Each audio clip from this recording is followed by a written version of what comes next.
2 Hindus lynched in just a week. But Yunus government still living in denial.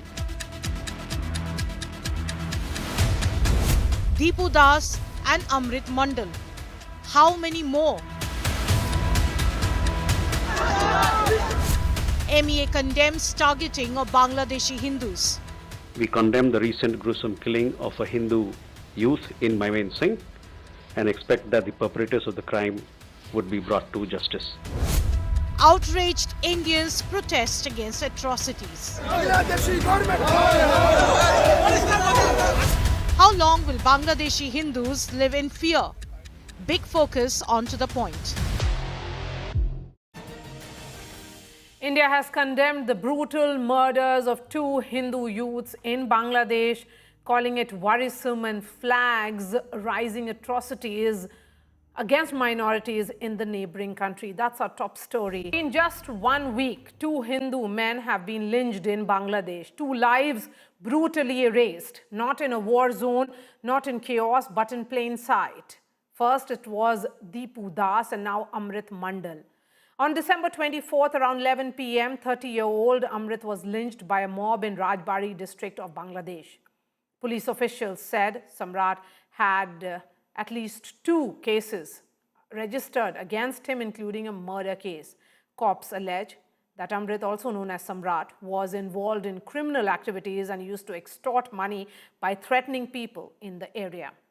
But are these just mere excuses? Questions remain about repeated incidents of mob violence and lack of intervention by the interim government of Muhammad Yunus. Several protests have erupted in India as well, demanding justice for Bangladeshi Hindus. In fact, today the Ministry of External Affairs expressed grave concern over unremitting hostility against minorities in the neighboring country. How many more deaths will it take for the Yunus government before this entire targeted violence actually ends? Here's a detailed report, and then I bring in the guests. Another Hindu lynched in Bangladesh. 30-year-old Amrit Mandal was beaten to death by a group of villagers in Rajbari district on December 24th. The local police claimed that the attack was not communal and accused Amrit Mandal of extortion. This is the second such incident in just a week, where a Hindu has been brutally murdered by mobs in Bangladesh. On December 18th, 27-year-old Deepu Das was thrashed to death. His body was tied to a tree and set ablaze. Former Bangladeshi Prime Minister Sheikh Hasina condemned atrocities on Hindus and lashed out at the Muhammad Yunus government. Protests broke out in India condemning the crimes against Hindus in Bangladesh. Well, after Deepu Das killed in Bangladesh and several atrocities on Hindus in Bangladesh, right now the Vishwa Hindu Parishad as well as Hindu Shanghati and other Hindu organizations are on the streets of Kolkata, hitting the streets of Kolkata towards the Bangladesh High Commission office and towards the Bangladesh Embassy in Kolkata. यहाँ का सरकार बांग्लादेशी अत्याचारी को protect करने के लिए 1000 police लेकर कितना बना दिया, पूरा रास्ता को तोड़ के क्या कर दिया देख लीजिए। 100 करोड़ हिंदू नहीं सहन करेगा, हिंदुस्तान का हिंदू नहीं करेगा, मुंह तोड़ जवाब होगा। Actor Janhvi Kapoor termed lynching of Hindus in Bangladesh barbaric and slammed the hypocrites for speaking out over Gaza and ignoring Bangladeshi Hindus. Actors Kajal Agarwal and Jayaprada also spoke out, calling the incidents an embarrassment to humanity. The Ministry of External Affairs expressed concern over attacks on Hindus and urged Yunus government to punish the perpetrators. The unremitting hostility against minorities in Bangladesh, including Hindus, Christians, and Buddhists, at the hands of extremists, is a matter of grave concern. We condemn the recent gruesome killing of a Hindu youth in Singh and expect that the perpetrators of the crime would be brought to justice. Since August 2024, when mass protests forced then Prime Minister Sheikh Hasina to quit and flee to India, Hindus have been suffering in Bangladesh. Over the next 1 year, at least 55 Hindus were murdered and 192 temples attacked. With Ashutosh Mishra and Anirban Sinha Roy, Bureau Report, India Today. Joining me first on the show is Mohibul Hasan Chaudhary, former Education Minister in Sheikh Hasina's cabinet. Mr. Chaudhary, appreciate your time. The Yunus government continues to downplay the lynching of Hindus, even as outrage mounts across the subcontinent. You have seen several influencers speak about it. Do you believe, Mr. Chaudhary, that this reflects administrative weakness, or is it political indifference towards minority safety in Bangladesh? It's neither, not just administrative weakness or political indifference. It is actually instigated by the ruling regime there. So it is the same administration that we were in charge of for 15 years, and we have kept the country stable. Law and order was in proper condition. Minorities were safe. Not just the minorities, the majorities also lived in harmony with the minorities, and terror network inside Bangladesh was non-existent. Since taking over the charge of the state illegally, Yunus regime had been categorically attacking India for no reason. And in order to instigate local communal forces, they were complaining about India for absolutely absurd reasons, starting from flood to food prices and anything that happens within the country. His advisors, his ministers go out there in the public podium and start complaining about India. And it's not just that in the last couple of days, we've seen two horrific deaths.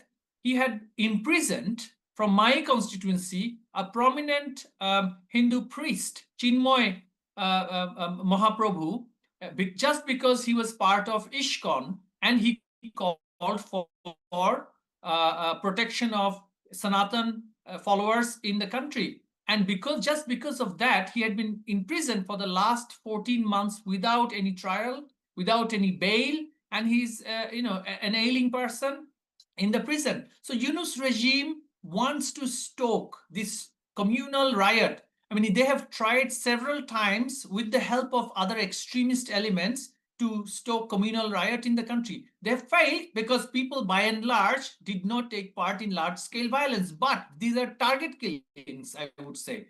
They are being instigated by his ministers. Okay. Unless we see an end of this criminal regime, I do not see any peace coming in the coming days. So you are saying that this is instigation by the current government in Bangladesh. So what really will be the solution? And why do you think this entire anti-Hindu narrative being peddled by, allegedly, as you say, by Muhammad Yunus's government? Because he has failed domestically completely. The law and order situation is totally out of control. The country is in anarchy. Inflation is high. Job loss is at its highest level. So he's looking for scapegoats. And he's constantly blaming India. And some of the demagogues that he had been patronizing were saying that Awami League activists, the Sanatana followers, Hindu people inside the country are agents of India. So that is how he's portraying us. Hundreds of thousands of our activists, Hindu, Muslim, including, they're all in the prison. So he's targeting all kinds of minorities. Also in the hill region, the ethnic minorities are under attack.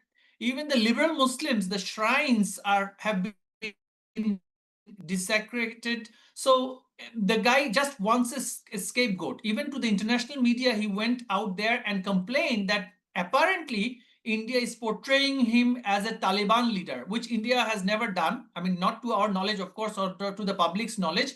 But the man is putting the country in complete chaos. Okay, so he is trying to look for a scapegoat, and that potential scapegoat appears to be India at the moment. Mr. Chaudhary, before I let you go, How do you view and how does your party view Tariq Rehman's return narrative? His speech that he gave, in which he famously said, I have a plan, especially when many in Bangladesh are fearing it could reopen deep fault lines which have been left behind after Sheikh Hasina's ouster. Well, it is still somewhat of a political move in a sense that as his party is allowed to be active in the country, he was allowed to hold a large procession, and it is in a one-sided manner. They are given full political space by the Yunus regime. We would say it is just continuation of what was going on.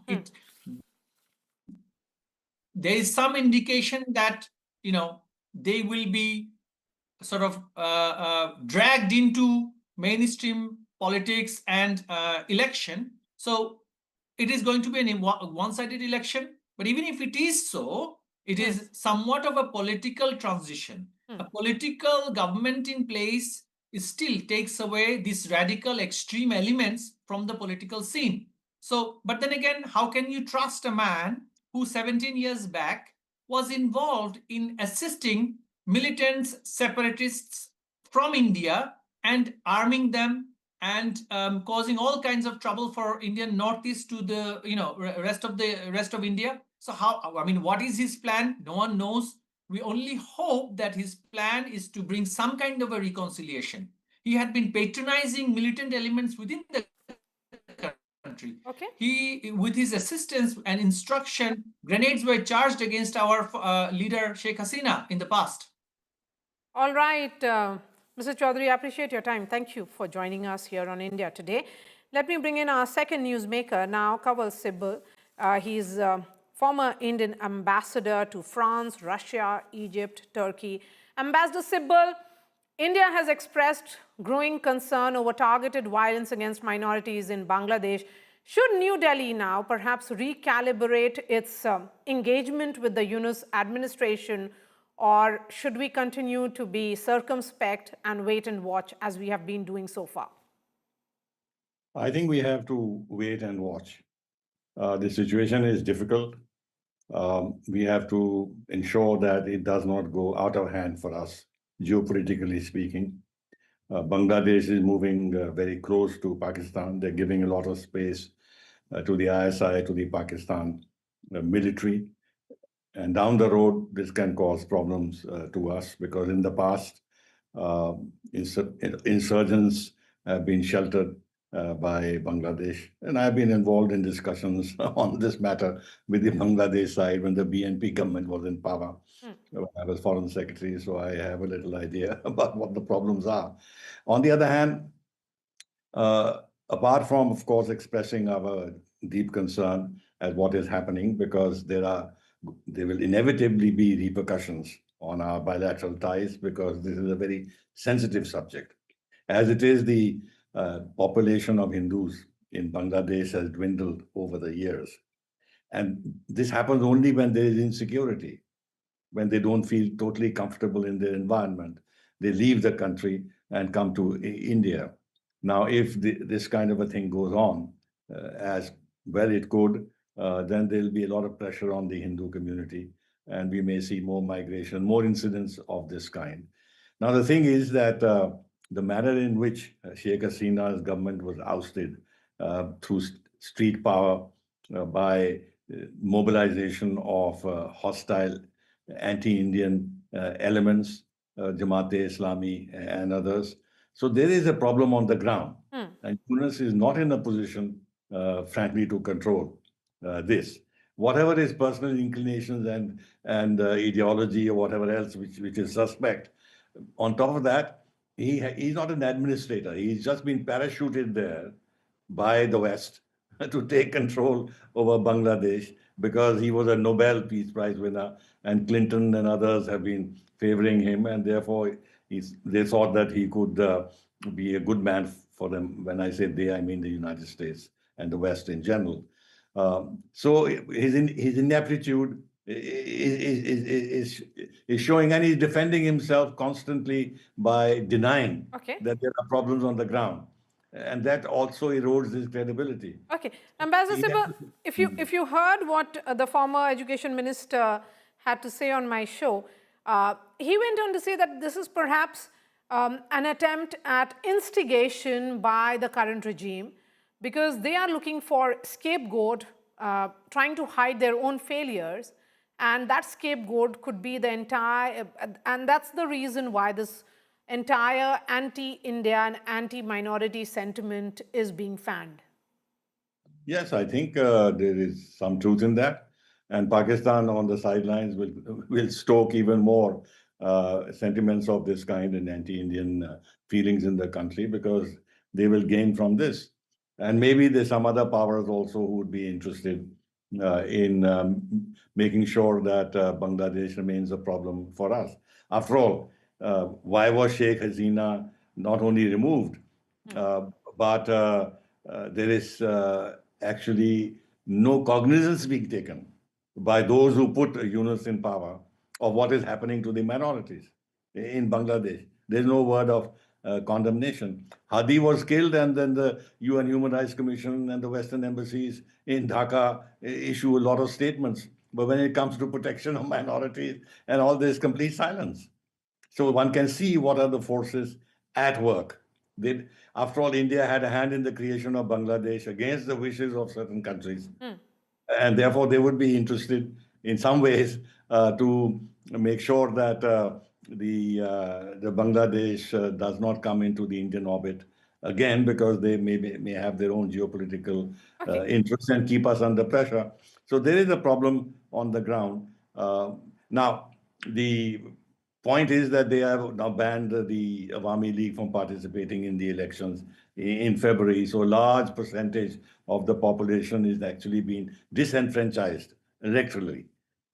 And since I'm sure the Hindus were in the large majority supporting the Awami League, so they have also become targets of these hostile elements, these Islamic elements who are running the roost in Bangladesh currently. The short point is, when the whole country got destabilized as a result of street rioting and went out of control, it will be very difficult for the Bangladesh government to restore law and order unless the military comes in.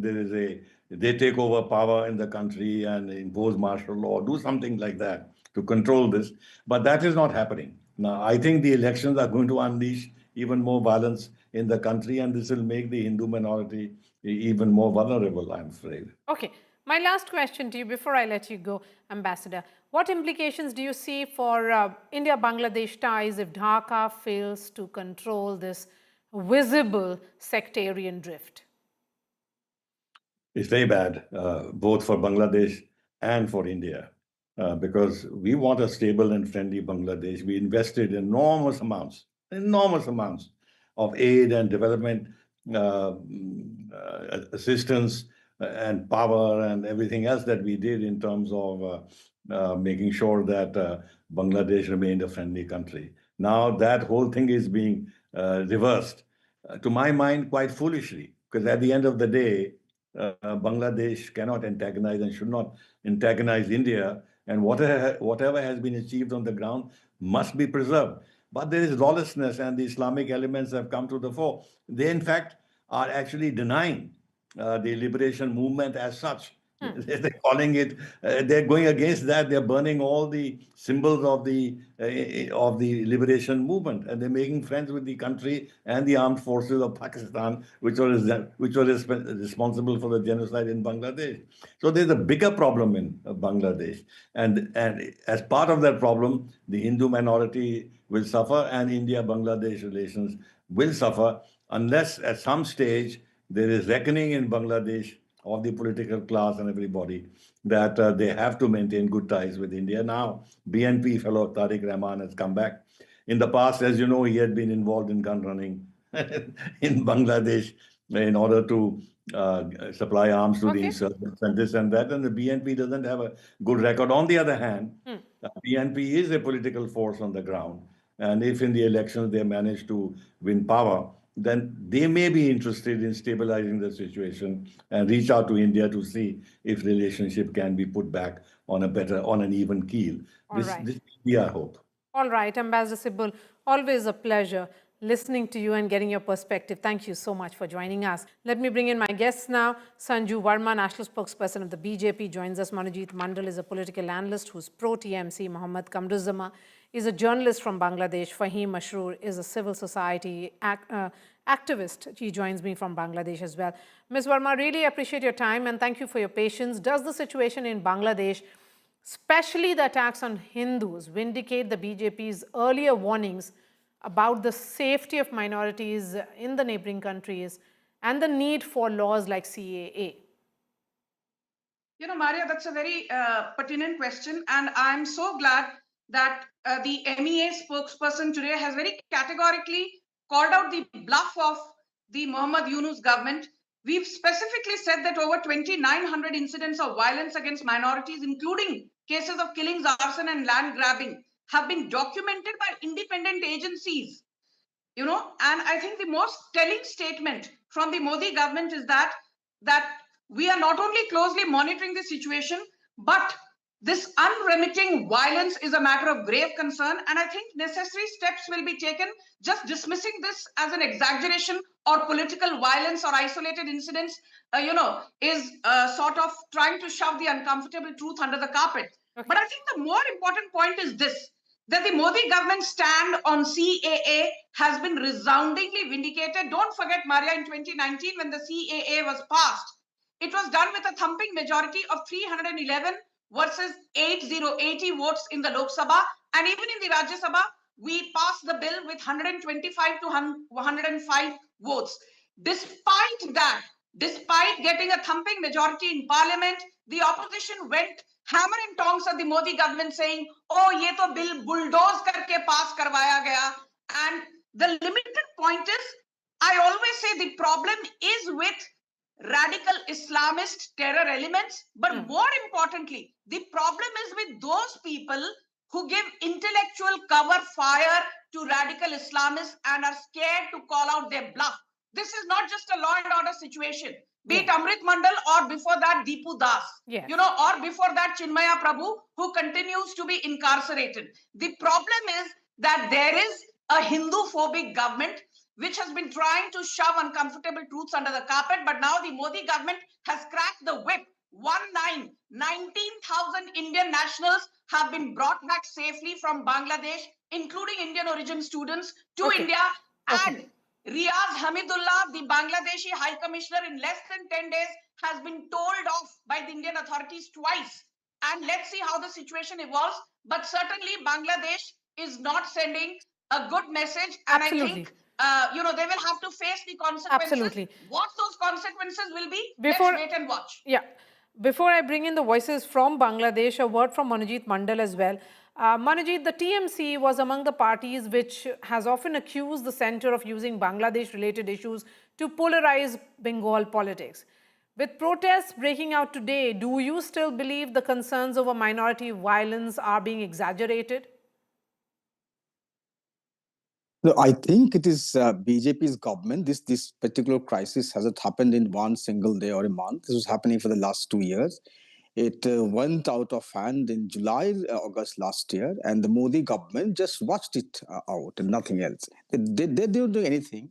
Even when Biden government was there, Modi did not do anything because we know why this crisis was brewing in Bangladesh is because of a particular stretch of land called the Martin Island. This is one of the contentious issues, and Mr. Modi could have taken it up with his friend in Biden, and even thereafter when the government changed in United States of America, he did not do, just silently watch these things to happen. No, but why should but then he would have been accused of being party in a domestic in a country's foreign policy, in the domestic affairs of a country. Yes, yeah, what I'm saying is this: when it comes to the foreign policy in this particular case, and even in the beginning of this, show that you have showed, these two fugitives are arrogantly showing that yes, we are fugitives. That's also resoundingly talking about the failure of the foreign policy of this particular government. Okay, you're seeing this as a failure of the failure of the foreign policy. Sanju, quickly respond to that. Hands up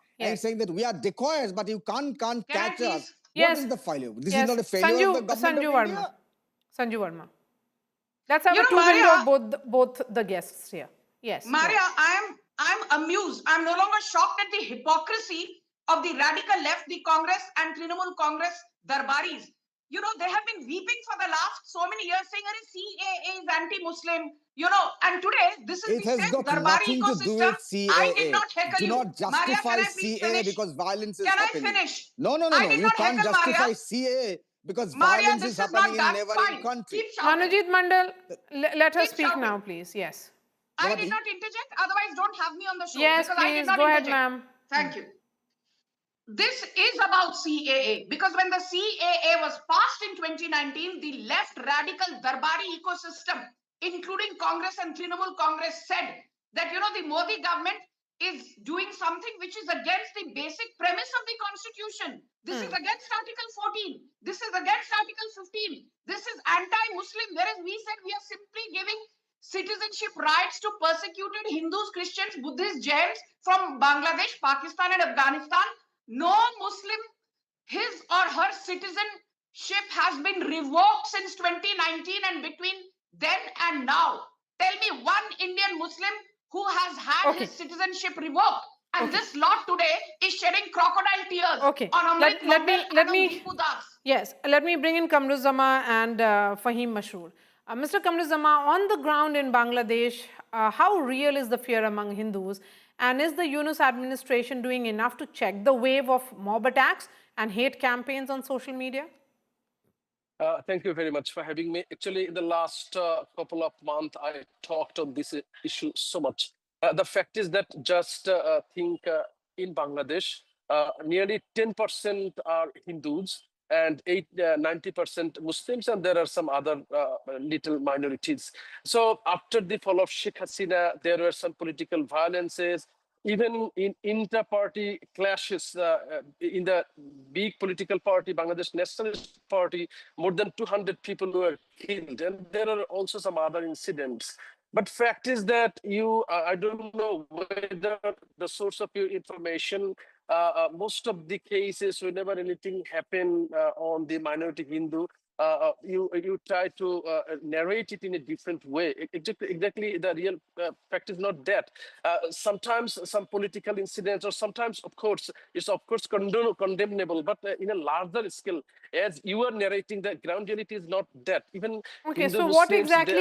No. Since you are saying it is being narrated, we have a reporter on the ground who has spoken to the members of the minority community, and they have communicated their fear. So it is not misplaced. Yes, the fear is real. Yes, I'm also a field reporter. I'm also a field reporter. All the time I'm on the ground. Yes, of course, I already mentioned, there are some incidents, but whenever in case of any Hindu, Bangladeshi government, Bangladeshi people, we don't make difference between Hindu and Muslims. We all are the citizen of this country. So whenever any human rights violation happens, we treat it as a citizen, a citizen of the Bangladeshi people. But most of the time try to find out Hindu issues. So people are confused seeing the narrative. The ground reality is not that. Even there are so many festivity among the Hindus still now. So people are peacefully living. But of course, it's about a citizen issue, a human rights issue, Sanju Verma, not a minority issue. I want to tell the panelists from Bangladesh that when Bangladesh was formed, the Hindu population in Bangladesh was 7.65 crore people. And do you know, Marya, what is the Hindu population today? It has dramatically whittled down to 1.13 crore people. And this is not just about Hindus. The Christian population was 200,000 in Bangladesh during its formation. Today, there are just 8,000 Christian families in Bangladesh. And this is not me rattling off statistics. Read the latest report by Pew Research, which is a globally renowned, data-centric firm. And the other thing I want to say, is the killing of Deepu Das and Amrit Mandal about human rights violation? Yes. But more importantly, it is about rabid Hindu phobia. Is the Muhammad Yunus government Hindu phobic? Yes. Simply because he was a Nobel laureate, that does not give him a free pass to be incompetent and allow Hindus being slaughtered under his long and incompetent nose. Okay. I'm saying that in as many words to you. Okay. Mohammad Kamruzama, will you respond? But I didn't hear your speakers.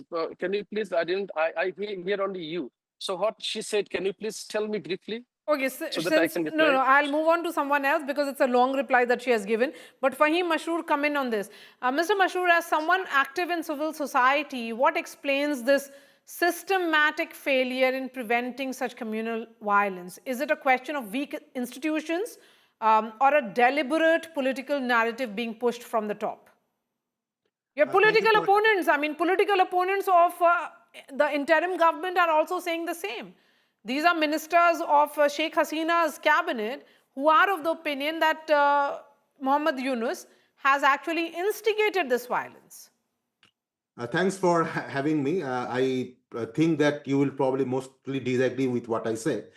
First of all, I vehemently oppose the term that communal violence is there. First, and you mentioned about two incidents about Deepu Das and Amrit Mandal.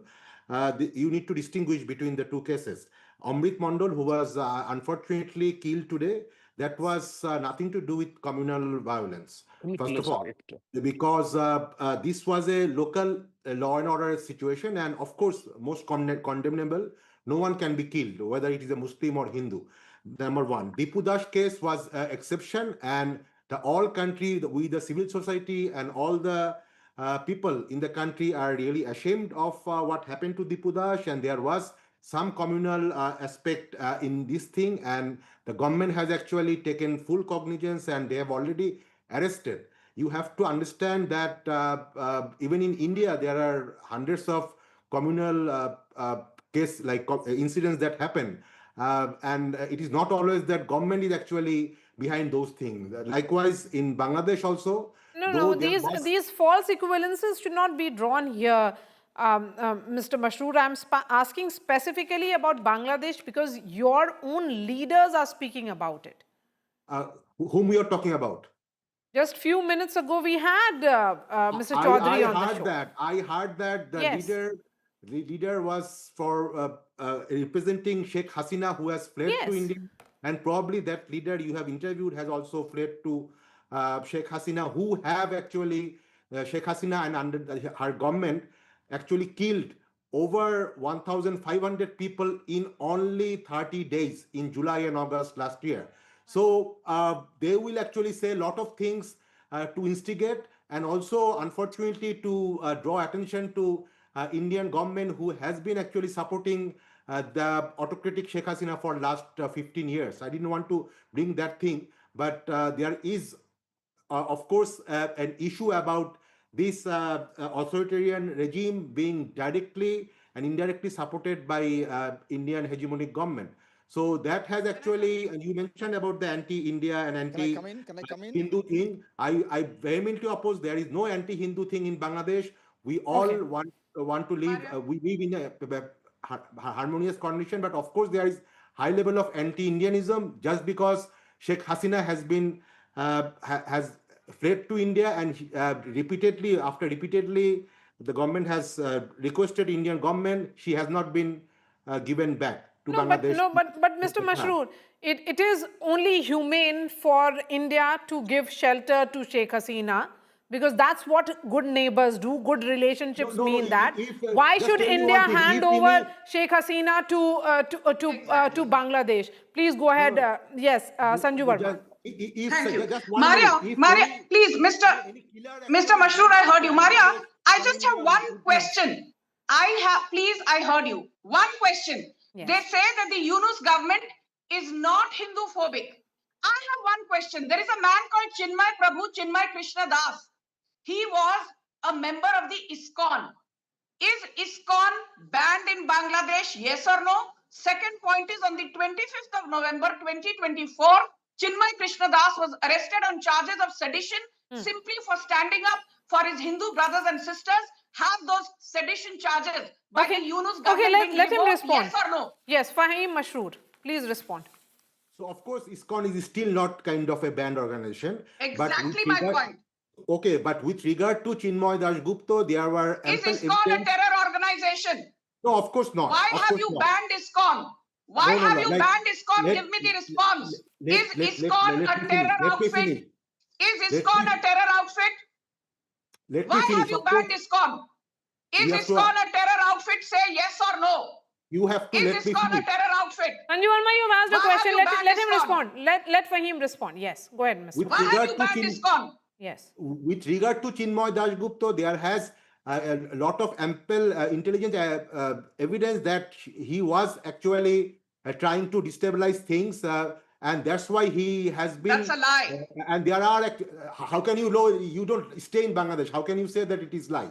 If in So India, actually, how can you make statements about India? You don't stay in India. How can you make statements against India? Do you stay in India? We are not. We are not. We are just asking. We are just asking a convicted. Do you stay in India? We are just asking a convicted criminal to be sent back. Do you stay in India? We are just asking a convicted criminal to be sent back to Bangladesh. Do you stay in India? All right, we have really come to the end of this discussion. Fahim Mashroor, Mohammad Kamruzzaman, Amrit Mandal and Sanju Verma, really appreciate your time. Thank you so much. There's a concerning report which is coming in. There has been an incident of negligence at a hospital in Canada which has claimed the life of an Indian origin man. 44-year-old Prashant died of cardiac arrest after complaining of severe chest pain and waiting for at least 8 hours to receive treatment. In another shocker, an Indian student was shot dead near the University of Toronto. See this report. He was sitting in the triage, complaining of constant chest pain. Medical negligence. Constantly kept on rising with the last recorded blood pressure of 210. Dereliction of duty. Inside, he was only prescribed Tylenol. And a life lost. Time that he was outside. On December 22nd, Prashant Sri Kumar, a Canadian of Indian origin living in Edmonton, complained of severe chest pain while at work. He was rushed to the Grey Nuns Hospital within 20 minutes. There he was made to wait 8 hours before he was given any treatment. Prashant told his father that he could not bear the pain. He also conveyed the same to hospital staff, stressing that his pain level was 15 on a scale of 10. Monday, December 22nd. Yet all that he reportedly got was some Tylenol. He was told there was nothing of significance in the ECG report. The delay ultimately cost him his life. His wife shared the ordeal. So Prashant Sri Kumar complained of acute chest pain at 12 o'clock noon, and he was brought to Grey Nuns Hospital by 12:15, 12:20. He was sitting in the triage from 12:20 onward till about, I would say, 8:50 on. His BP constantly kept on rising with the last recorded blood pressure of 210, and he was not given help. They said that chest pain is not considered acute. Prashant is survived by his wife and 3 children. Canadian journalists came down heavily on the country's poor health infrastructure. We did not increase capacity in the medical field. The only people we added into the medical field in the last 10 years are bureaucrats to pretend we're adding more medical fields. So we've just made the problem even worse by swamping a giant bureaucracy onto a mass problem. So that's why people are dying in hospitals. The challenge is mainly in the emergency room, where it is overcrowded, and you have to wait 10, 12, sometimes 14, 16 hours. And in the meantime, if people have this kind of real emergency or acute problem, they have to face these kind of consequences. Another shocker from Canada. Indian student Shivank Avasthi was shot dead near the University of Toronto Scarborough campus. The authorities are probing the case as a homicide. The Indian embassy expressed grief over the incident. The embassy says all necessary assistance is being provided to the victim's family. We are in touch with his family. It's very unfortunate. We convey our deepest condolences. We are also in touch with local authorities as to what the circumstances, etc., that led to the death. We'll come to know of those details more, but we are in touch with local authorities in the matter. The threat to people of Indian origin living in Canada has increased over the last few years, according to journalists. Are things getting a little bit more uncomfortable socially in Canada, especially as it goes for immigrants, particularly Indians? Yes. There's a rising culture of, anti-Indian sentiment being pushed by a lot of different factors, some of them you're familiar with in India. Canada, which is home to a large Indian origin population, has witnessed several such incidents of discrimination and violence lately, raising serious concerns. With Pranay Upadhyay, Bureau Report, India Today.